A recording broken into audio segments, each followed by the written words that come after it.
The Supreme Court of India stayed the implementation of controversial new farm laws till further orders and decided to set up a 4-member committee to resolve the impasse over them between the centre and farmer unions protesting at Delhi borders.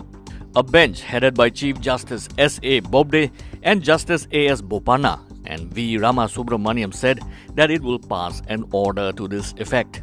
The top court stayed the implementation of the 3 laws: the Farmers Empowerment and Protection Agreement on Price Assurance and Farm Services Act, the Farmers Produce Trade and Commerce Promotion and Facilitation Act, and the Essential Commodities Amendment Act, against which several petitions have been filed challenging their constitutional validity. The bench, which read out 4 names of members of the committee, said it will look into the farmers' grievances on the issue. Protesting farmer unions made it clear that they will not call off their agitation until the 3 farm laws are repealed, while raising doubts over the neutrality of the 4-member panel set up by the Supreme Court to resolve the deadlock. According to them, its members were pro-government. Ahead of vaccination drive, states across India received the first consignments of the COVID-19 vaccine. About 54,72,000 doses were received by various states, and by January 14th, 100% doses will be received.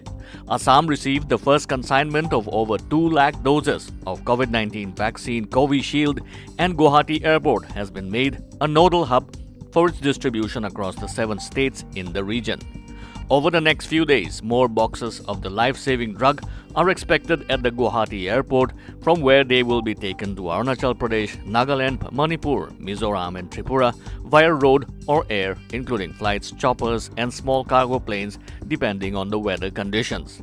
Nagaland will be receiving 26,500 doses of COVID-19 vaccine supplied by Serum Institute of India. Mizoram will receive 18,500 doses of COVID-19 vaccine for the first phase of vaccination drive. Meghalaya received its first consignment of COVID-19 vaccine Covishield. A total of 35,000 doses of the vaccine was received in Shillong. The first consignment consisted of 54,000 doses for Manipur. After COVID pandemic affected the entire education system, which compelled to shut the institutions across the country, Nagaland is all set to reopen full classes starting from February. Speaking to Nagaland Post, Principal Director School Education C. Shanavaz informed that the agenda was put forth to the high-powered committee, which was already approved. He said that the department will be preparing the detailed SOPs for reopening of the classes and will issue notifications soon. It was also learned that the preparations are all on to conduct the final examinations for classes 10 and 12 in March in offline mode. A fire broke out in the wee hours of Wednesday morning and completely burned down a storehouse in Kohima at Lower Officers Hill Colony. The exact cause of the fire could not be ascertained, as the house owners disclosed that there was no electricity connection to the burned down house. 4 LPG cylinders stored in the house were burned down, resulting in multiple massive explosions, which were reportedly heard and felt even in the nearby colonies, sending people running out of their homes thinking it was an earthquake. Owner of the house along with his sons were away, except their mother, who was asleep when the fire broke out at around 12:30 midnight. She disclosed that their neighbors and relatives from nearby came and helped in quickly dousing the fire before it could spread to the nearby houses.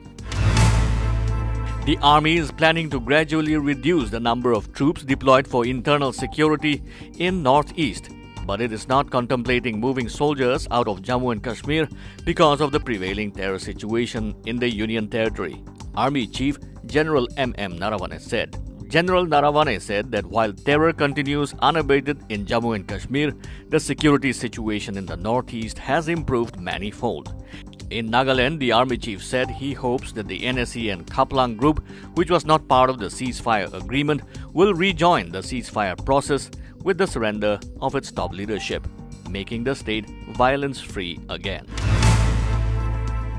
Northeast United FC have sacked their Spanish head coach Gerard, citing contrast in the team's current tactics and the club's philosophy and vision. Northeast United FC decided to part ways with Gerard after just 11 matches in the ongoing 2020-2021 season of the Indian Super League. Like, subscribe and hit the bell icon for news that matters and stories that inspire.